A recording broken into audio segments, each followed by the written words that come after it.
Good evening, ladies and gents. This would be the commentary for First Kings chapter 3. And we then see King David's son, King Solomon,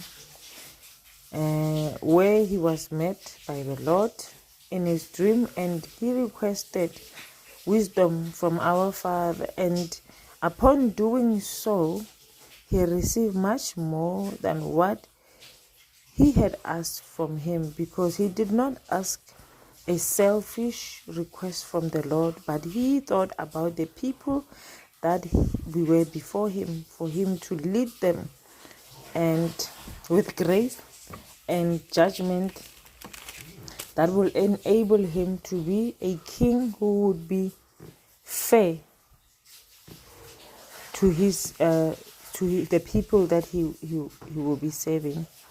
We also continue to see his very first judgment that shows indeed that he has received the wisdom of the Lord, where he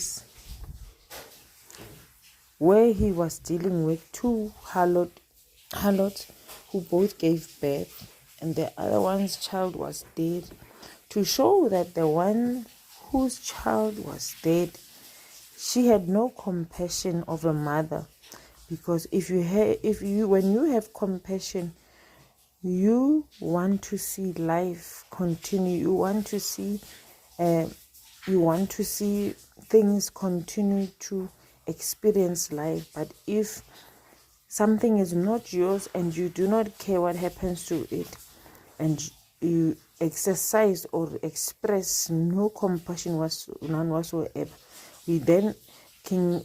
King Solomon was then able to apply his wisdom that the Lord had granted him to grant a wise judgment upon the two harlots, to be able to decide whose child it was. And he gave the child to the mother, who was full of compassion, because to her it was better off for a child to live than for a child to be divided, just so it is fair for both of them. But nevertheless, we continue. In fact, in this very third chapter, we're able to see that indeed God grants his request, and his promises are yes and amen.